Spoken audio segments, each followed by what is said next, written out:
하나님 말씀 보도록 하겠습니다. 하나님 말씀은 고린도후서 7장 9절부터 11절 말씀입니다. 신약성경 293페이지에 있습니다.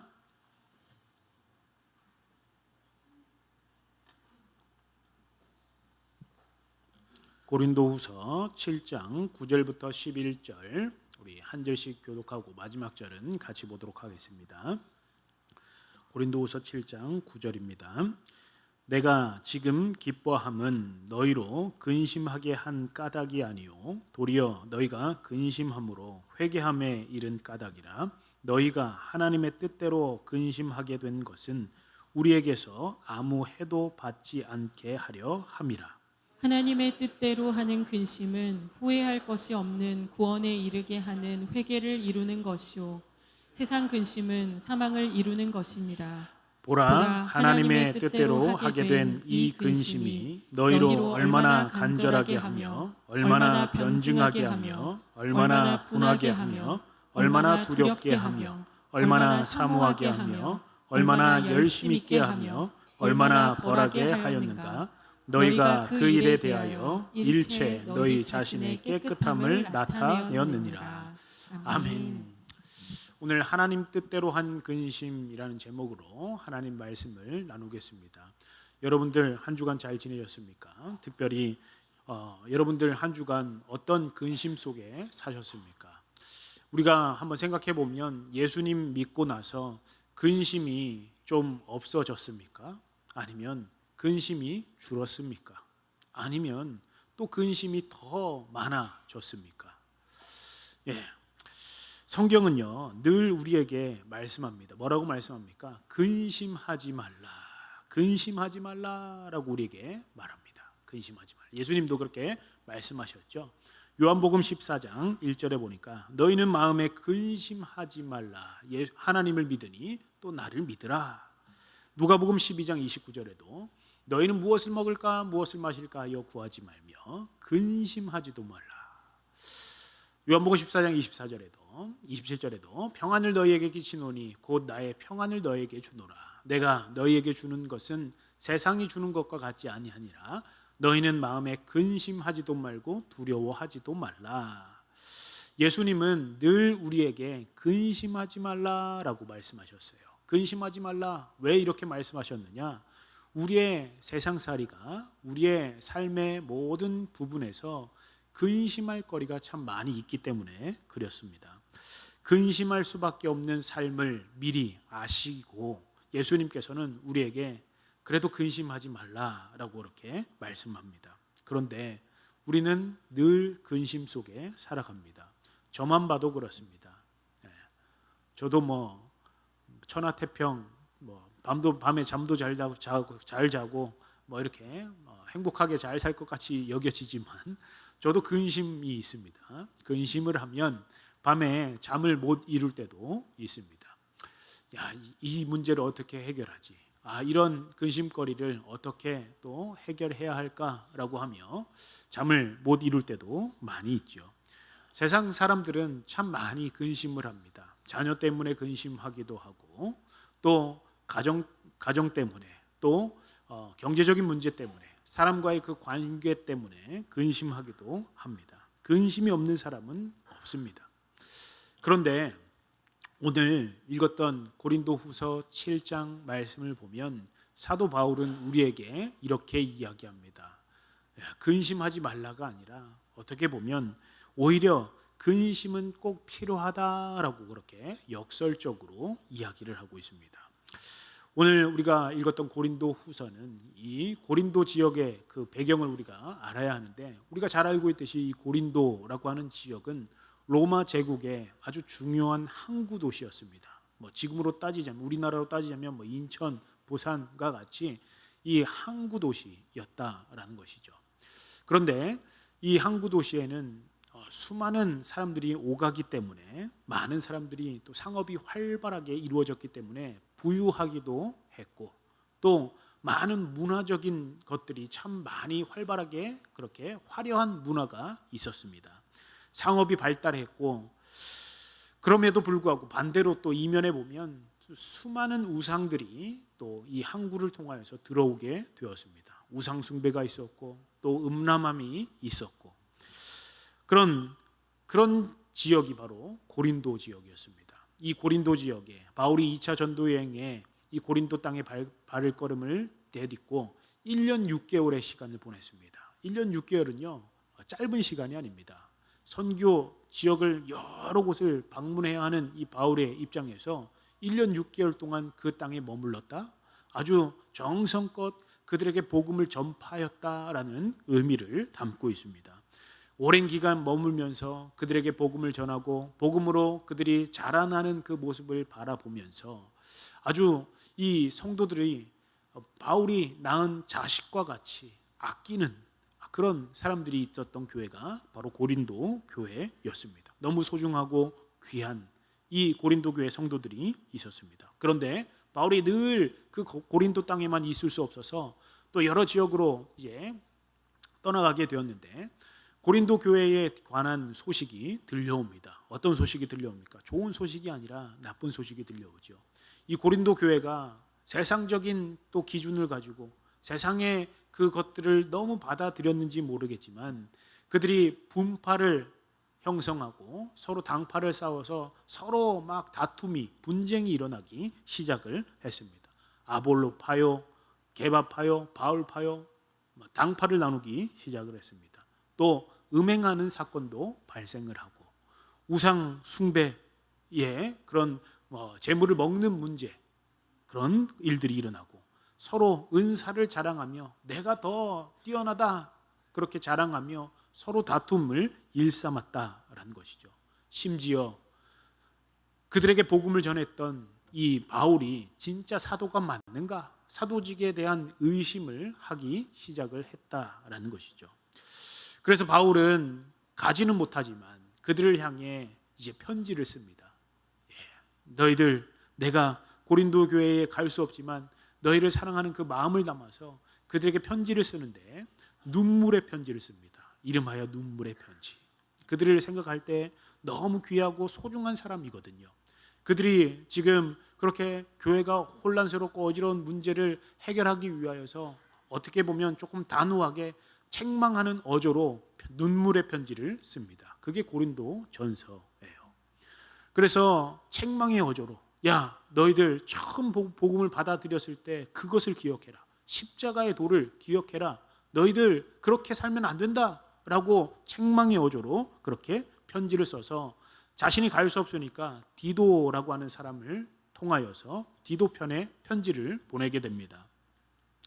그 편지의 내용이 강하게 책망하는 어조였기 때문에 바울이 편지를 쓰면서도 약간 마음에 근심이 있었습니다. 마음이 편하지 않았습니다. 혹시 내가 이렇게 조금 강하게 이렇게 책망하는 어조로 편지를 썼기 때문에 이 성도들이 상처를 받고 떠나지는 않을까? 또 혹시 나와의 그 관계가 그렇게 깨어지지는 않을까? 또 나를 통하여서 또 복음을 떠나지는 않을까 염려가 되고 걱정이 되었습니다.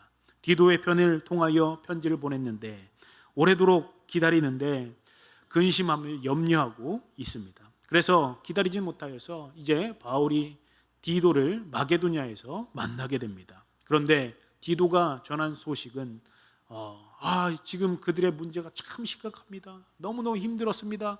이런 내용이 아니라 디도가 가지고 온 소식은 기쁜 소식이었습니다.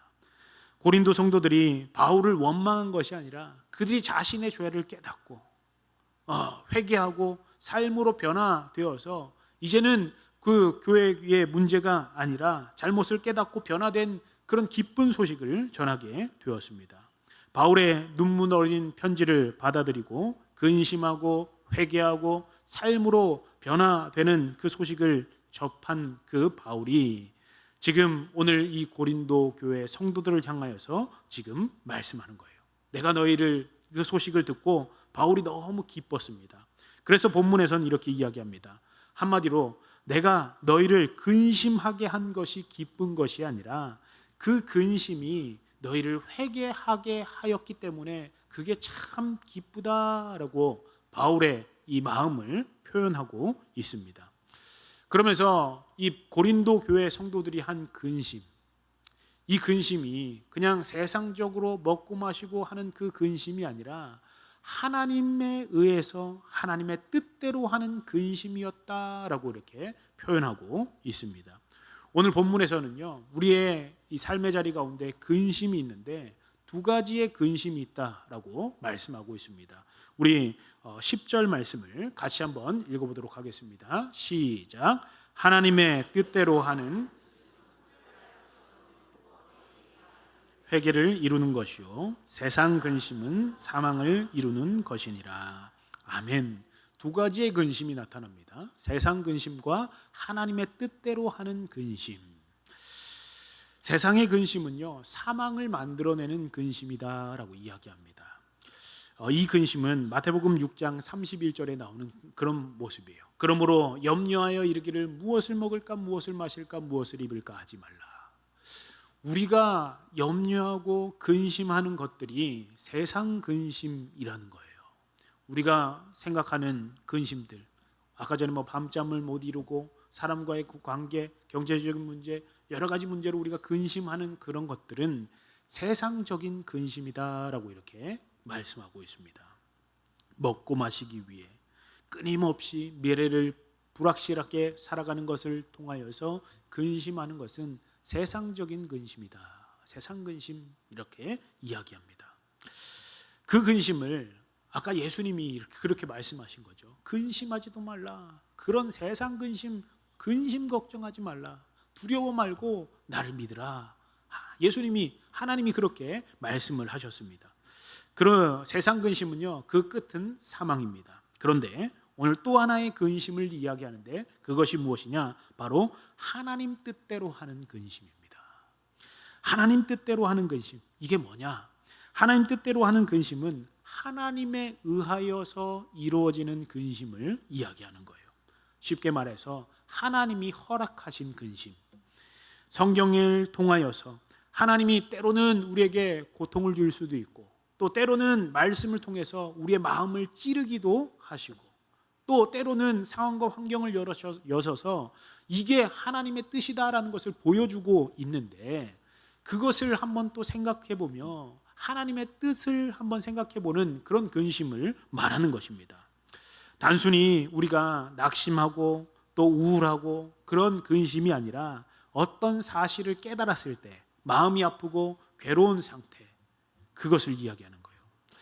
하나님은 우리에게 이런 근심을 요청하고 계세요. 야, 너희들 세상 근심은 하지 말고 하나님의 뜻대로 하는 근심을 하는 사람이 되라 라고 우리에게 말씀하고 있습니다. 때로는 우리에게 고통이 되고 마음에 찔리기도 하고 아유 내가 이렇게 살면 안 되겠는데 라고 하는 그런 울림이 있는데 그런 유익한 근심, 회개의 삶을 만드는 근심, 오늘 말씀의 표현대로 후회할 것이 없는 구원에 이르게 하는 변화된 그런 삶을 이루어내는 근심을 이야기하는 것입니다.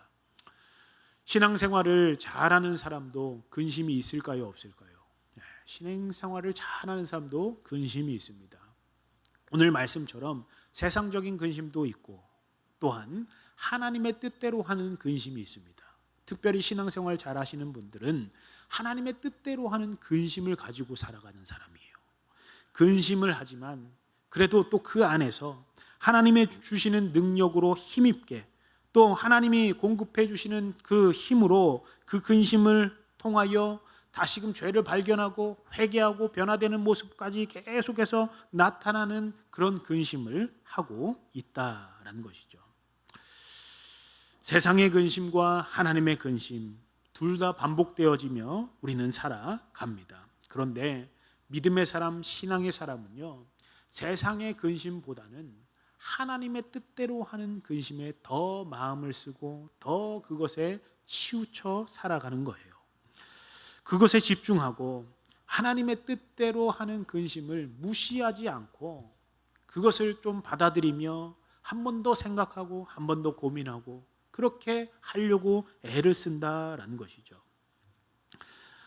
그래서 우리는 우리의 삶 속에서 하나님의 뜻대로 하는 근심을 해가는 우리 성도님들 되시기를 간절히 바랍니다. 하나님의 뜻대로 하는 근심에는요, 세 가지의 유익이 있습니다. 첫 번째는요, 죄를 바라보게 합니다. 오늘 9절 말씀 한번 보십시오. 9절 말씀 같이 한번 읽어볼까요? 시작. 너희가 근심함으로 회개함에 이른 까닭이라. 고린도 교회 성도들은 처음 그 바울의 그 편지를 받았을 때 읽으면서 마음이 아팠을 거예요. 찔렸을 거예요. 복음을 받아들인 사람이 이런 삶을 살면 안 되는데, 우리가 이렇게 세상적인 기준으로 서로 잘났다고 당파를 짓고 막 그렇게 다투고 있는 그 모습들을 발견했을 때 그들은 처음에 마음이 아팠을 거예요. 왜 그렇습니까? 그들의 죄가 드러났기 때문에 그렇습니다. 자신들의 교만함이 나타났기 때문에, 세상 사람들과 똑같은 모습을 하고 있는 그들의 모습이 발견되어졌기 때문에 그렇게 마음이 찔렸어요. 그래서 그 편지를 보면서 바울 왜 이렇게 우리를 그렇게 힘들게 하나 미워하지 않았다는 거예요. 그들은 오히려 그 근심을 통하여 그들은 자신들을 돌아보았다라는 겁니다. 그게 하나님의 뜻대로 하는 근심입니다. 세상 근심은요, 환경만 바라봅니다. 그러나 하나님의 근심은 자기 자신을 바라보게 한다라는 거예요. 세상 근심은요, 왜 나에게 이런 일이 발생했을까?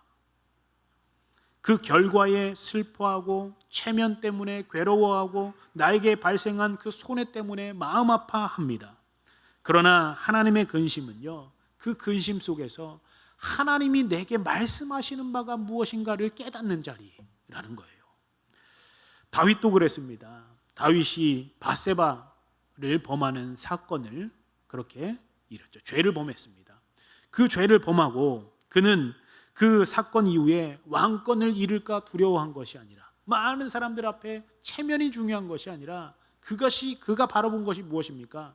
하나님 앞에 범죄한 자기 자신을 바라보았다는 거예요. 죄를 바라보게 되었다는 거예요. 그래서 그가 어떻게 고백합니까? 시편 51편 4절에 내가 주께만 범죄하여 주의 목전에서 악을 행하여 싸우니.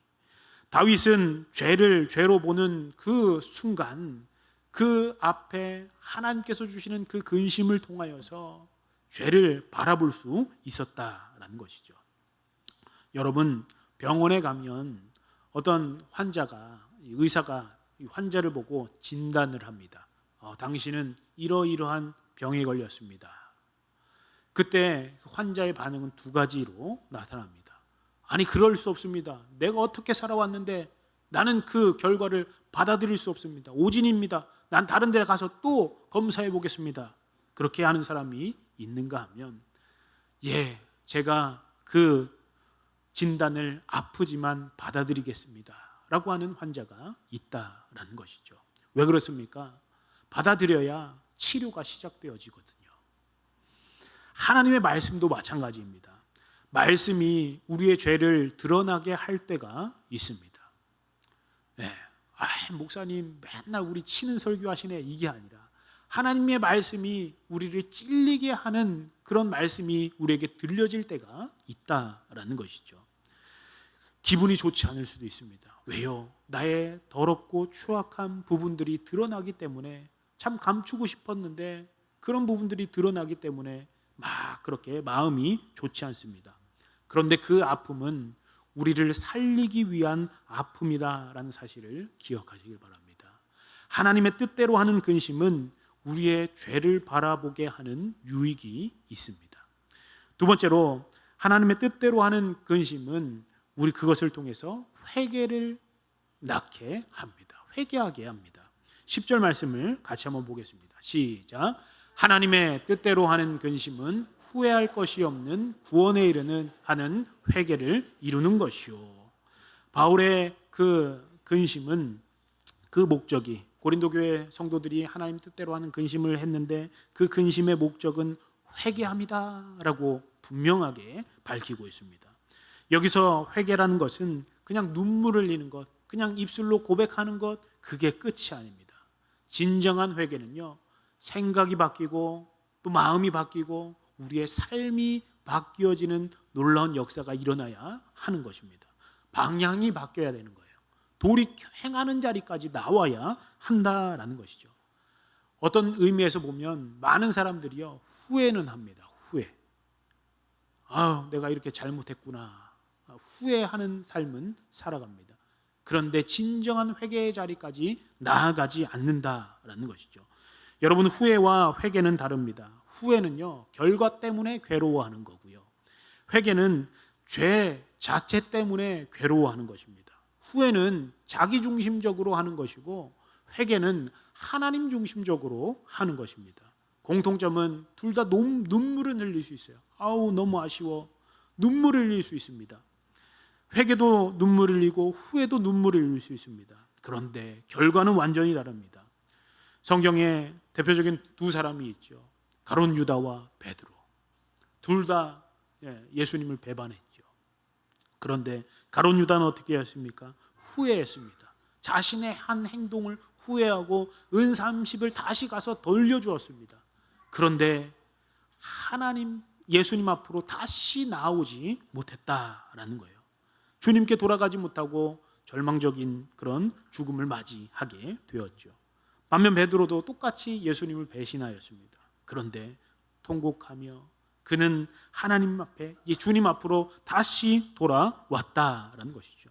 예수님은 그런 베드로를 다시 세워 사용하셨다라는 거예요. 후회는 사람을 무너뜨리지만 회개는 사람을 다시 살리게 하는 능력이 되는 줄 믿으시길 간절히 바랍니다. 우리가 학교 다닐 때 학창 시절에 여러분들 부정행위 해보셨습니까? 그런 유혹에 넘어가 보셨습니까? 저는 안 해봤는데 이 부정한 학생이 부정행위를 하다가 적발이 되었습니다. 후에는요, 그 학생이 이렇게 이야기하죠. 들키지만 않았어도 내가 넘어갈 수 있었는데, 괜찮았을 텐데. 괴로운 이유가 잘못한 것 자체가 아니라 벌을 받게 된 것에 대한 그것 때문에 후회하는 거예요. 그런데 회개는 이렇게 이야기하는 거죠. 내가 정직하지 못하고 잘못된 선택을 했다. 다시는 이렇게 하지 말아야지. 지금 그 학생이 괴로워하는 이유는 무엇입니까? 들킨 게 중요한 것이 아니라 자신이 잘못했다라는 것을 깨달았기 때문에 그가 행동으로 바꾸어지게 되는 것이죠. 이게 회개예요. 우리는 후회와 회개를 그렇게 혼돈하지 말아야 합니다. 고린도 교회 성도들은 바울의 편지를 바라보고 분쟁하고 분란을 일으키고 소란을 일으켰던 그것들을 다 멈추고 하나님의 뜻대로 하는 근심으로 전환하기 시작을 했다는 거예요. 죄를 바라보고 다시금 회개하며 우리가 그렇게 하는 것은 옳지 않았다. 하나님 앞께로 다시 돌아가야 한다. 회개함으로 나아가게 되었다라는 것이죠. 하나님 뜻대로 하는 근심은 회개하는 유익이 있습니다. 세 번째로 하나님의 뜻대로 하는 근심은 삶을 변화시킵니다. 11절 말씀 우리 같이 한번 읽어보도록 하겠습니다. 시작. 하나님의 뜻대로 얼마나 변증하게 하며 얼마나 분하게 하며 얼마나 두렵게 하며 얼마나 사모하게 하며 얼마나 열심 있게 하며 얼마나 벌하게 하였는가. 너희가 그 일에 대하여 일체 너희 자신의 깨끗함을 나타내었느니라. 아멘. 하나님의 뜻대로 하는 근심을 통하여서 그들이 받게 된 은혜에 대해서 이야기를 합니다. 여러분들은 그 문제를 바로잡으려고 간절히 노력했습니다. 간절하게 본인의 잘못에 대해서 의식하고 회개하고 이제는 바로잡으려고 적극적인 태도로 나아갔다라는 것이죠. 죄송합니다 이게 아니라 실제적인 행동으로 옮기려고 간절하게 나아갔다. 또 얼마나 변증하게 했으며 잘못을 인정하고 변증하게 되는 것, 해명하고 막 변명하는 것이 아니라 잘못을 인정하고 시정하려고 하는 노력을 했다라는 것이죠. 얼마나 분하게 하며 의로운 분노를 느꼈다라는 거예요. 죄에 대해서 혐오하게 되었고 자신의 잘못을 미워하게 된 그 상태를 이야기하는 것입니다. 그리고 또 하나님의 신에 대하여 사모하게 되었고 거룩함에 대해서 더 열심히 있게 되었고 얼마나 벌하게 하였는가? 죄에 대하여 단호하게 조치를 취했는가? 고린도 교회가 죄를 방치하지 않고 교회 안에서 적절한 징계를 하고 시정을 시행했다라는 것입니다. 죄를 그냥 무턱대고 덮어놓은 것이 아니라 그것을 처리했다라는 거예요. 그런 은혜로 너희 자신이 깨끗하게 되었다라고 그렇게 말씀을 하고 있습니다. 이 모든 것은 하나님의 뜻대로 하는 근심 때문에 시작되었다라는 거예요. 하나님의 사랑을 깨닫게 되니 하나님 앞에, 말씀 앞에서 내가 잘못한 것을 깨닫고 그 죄에 대하여 회개하고 그리고 다시금 하나님 뜻대로 하는 근심으로 회개의 열매를 맺어갔다라고 그렇게 이야기하고 있습니다. 바울은 회개의 열매에 대해서 이야기하고 있죠. 그들은 간절함이 생겼고 죄를 미워하게 됐고 하나님 더 사모하게 되었고 더 거룩함을 위하여 열심을 내는 그 자리까지 너희들이 나타나서 너희 자신이 깨끗하게 되었다라고 그렇게 이야기하고 있습니다. 죄를 가볍게 여기던 그 사람들이 죄와 싸우고 죄를 단절시키고 그런 사람으로 변화되었다. 그런 근심에 하나님 뜻대로 하는 근심을 통하여 이런 열매들을 맺었다라고 그렇게 이야기합니다. 사랑하는 성도 여러분, 진짜 회개는요, 입술, 눈물, 그게 끝이 아니라 진정한 회개의 열매 흔적이 남아야 한다라는 거예요. 우리의 삶의 자리 가운데 그런 흔적이 나타나야 한다라는 것입니다. 삭개오는요, 예수님을 만난 다음에 그가 예수님을 만나고 변화되었습니다. 어떻게 변화되었습니까? 내 소유의 절반을 가난한 사람들에게 주고 내가 속여 빼앗은 것이 있다면 4배나 다시 갚겠다라고 이야기합니다. 성경에 삭개오가 눈물을 흘리고 아주 길게 회개 기도하였다, 그런 내용은 안 나타납니다. 그런데 그는 그의 삶의 자리 가운데 변화된 흔적을 나타내고 있어요. 그의 삶의 방향이 바뀌었습니다. 돈을 사랑하는 사람이 이제 돈이 중요한 것이 아니라 이제 정직으로 나아가고 많은 사람들과 나누는 자리로 나아갔다라는 것이죠. 사랑하는 성도 여러분, 하나님의 뜻대로 하는 근심은 눈물의 양으로 증명되지 않고 변화의 열매로 나타나는 줄 믿으시길 간절히 바랍니다. 바울이 고린도 교회를 바라보면서 그것을 기뻐한 이유도 바로 이것 때문이었어요. 그들이 죄를 바라보고 회개하고 또 더 나아가 그가 죄를 단절하고 끊고 변화된 삶의 모습으로 나아갔던 그 모습을 바라보면서 하나님 뜻대로 하는 근심을 통하여 내가 기뻐한다라고 그렇게 고백을 하고 있는 것입니다. 사랑하는 성도 여러분, 오늘 우리는 하나님의 뜻대로 하는 근심을 하는 성도들이 되기를 간절히 바랍니다. 하나님이 우리에게 그렇게 근심하게 하시는 이유와 목적을 깨달았으니 우리는 그런 삶의 자리로 나아가야 한다라는 것이죠. 귀를 기울여야 합니다. 우리의 영혼을 살리는 일에 애를 써야 한다라는 것이죠. 야고보서 4장 8절 9절에 이런 말씀이 있습니다. 하나님을 가까이 하라. 그리하면 너희를 가까이 하시리라. 죄인들아 손을 깨끗이 하라. 두 마음을 품은 자들아 마음을 성결하게 하라. 슬퍼하며 애통하며 울지어다. 너희 웃음을 애통으로 너희 즐거움을 근심으로 바꿀지어다.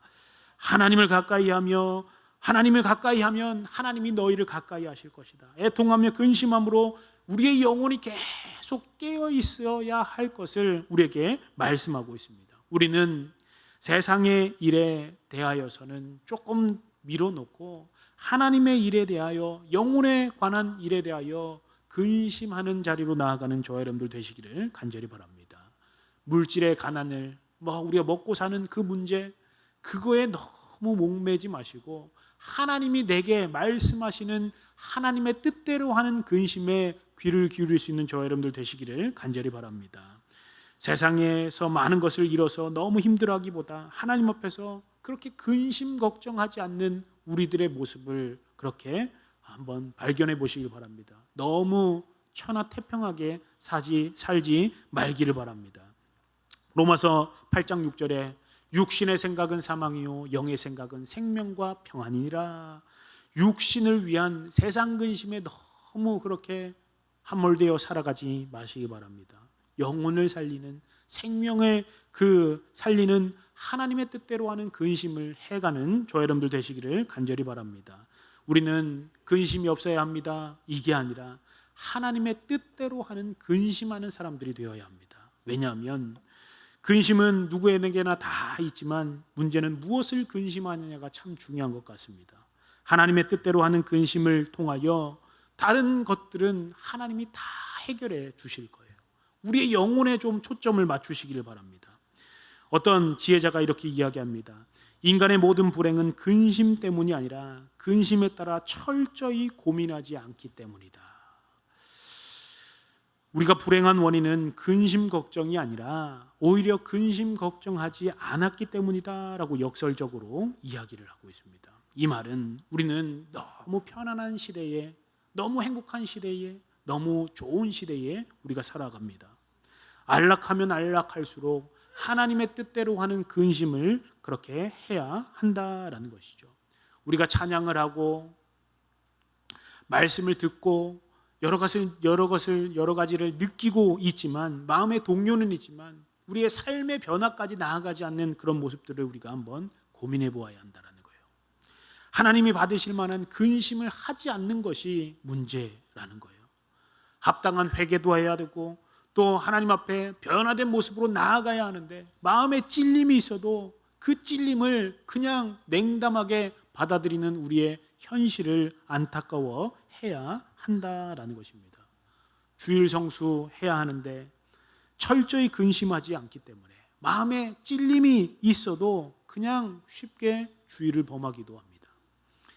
우리가 기도하지 않는 것에 대하여서 철저히 하나님이 그렇게 말씀해 주심에도 불구하고 근심하지 않기 때문에 그냥 기도 없이 우리는 매일매일 그냥 살아갑니다. 우리가 형제를 사랑하는 것 철저히 근심하지 않기 때문에 그냥 너는 너, 나는 나, 그냥 그렇게 또 살아갑니다. 교회에 봉사하고 헌신하는 일을 그냥 세상적인 일로 그렇게 받아들이기 때문에, 근심하지 않기 때문에 그냥 그렇게 살아간다라는 거죠. 뭐 해야 하는데, 해야 할 텐데 맨날 우리는 핑계대고 게으름 피우는 그런 모습들이 우리 가운데 나타나고 있다라는 거예요. 신앙의 성장이 왜 일어나지 않는 줄 아십니까? 근심하지 않기 때문에 그렇습니다. 하나님이 그렇게 말씀하시고 하나님이 그렇게 근심할 수 있도록 거리를 주시는데 그 근심 속에 근심하지 않는 것이 문제라는 거예요. 매일 말씀을 들려주고 하나님이 우리의 마음에 감동을 주시고 찔러 주시는데 거기서 하나님의 뜻대로 하는 근심을 하지 않기 때문에 우리가 매일매일 그 자리에 거기에 머물러 있는 것입니다. 사랑하는 성도 여러분, 근심, 하나님의 뜻대로 하는 근심을 하는 저와 여러분들 되시기를 간절히 바랍니다. 철저히 한번 근심하시고 내 죄를 바라보고 다시 회개하고 변화된 자리까지 나아가는 우리 성도님들 되시기를 간절히 바랍니다. 세상의 근심에 너무 그렇게 목매이지 마시기 바랍니다. 세상의 근심은 사망이다 라고 분명히 얘기했고, 하나님 뜻대로 하는 그 근심은, 그 근심을 통해 하나님은 우리를 살리고자 하시는 생명이 되는 줄 믿으시기를 간절히 바랍니다. 사랑하는 성도 여러분, 철저히 하나님의 뜻대로 하는 근심을 하는 저와 여러분들 되시기를 간절히 바랍니다. 말씀을 정리하겠습니다. 사랑하는 성도 여러분, 하나님은 우리를 정죄하고 벌주기 위해 근심하게 하시는 분이 아닙니다. 우리를 살리기 위해 근심하게 하십니다. 세상의 근심은 절망으로 끝납니다. 그러나 하나님의 뜻대로 하는 근심은 우리의 죄를 바라보게 하시고 진정한 회개로 나아가게 하고 또 회개의 삶의 변화로 열매로 나타나도록 하게 하시는 하나님의 근심을 바라보시길 바랍니다. 하나님의 뜻대로 하는 근심은 구원에 이르게 하는 회개를 이루고 새로운 삶을 시작하게 합니다. 혹시 여러분 오늘도 마음에 찔림이 있으십니까? 회피하지 마시기 바랍니다. 성령께서 주시는 거룩한 근심일 수 있다라는 사실을 기억하시기를 바랍니다. 그 근심을 붙잡고 다시금 하나님께로 나아가는 저와 여러분들 되시기를 간절히 바랍니다. 회개하십시오. 돌이키십시오. 그러면 하나님께서 은혜를 베풀어 주시고 우리의 회개를 통하여 회복의 역사를 이루어 가실 것입니다. 사랑하는 성도 여러분, 오늘 우리가 들은 말씀을 통하여 무엇을 결단해야 하겠습니까? 말씀으로 인해 마음이 불편해질 때 도망가지 마시기 바랍니다. 그 불편함이 하나님의 역사일 줄 믿습니다. 또 후회에 머물지 마시고 회개하는 자리로 나아가는 저와 여러분들 되시기를 간절히 바랍니다. 회개의 열매를 맺으시기 바랍니다. 삶의 변화로 삶이 달라져야 합니다. 맨날 똑같이 회개합니다. 그게 끝이 아니라 우리의 삶이 달라져야 합니다. 작은 것에서부터 말이 달라지고 우리의 삶이 달라지고 우리의 성격이 달라지고 우리의 모든 것이 달라지는 그런 삶을 살아야 합니다. 사랑하는 성도 여러분, 오늘 우리 모두가 하나님의 뜻대로 하는 근심을 해가는, 그래서 하나님이 주시는 놀라운 회복을 경험하는 저와 여러분들 되시기를 간절히 바랍니다.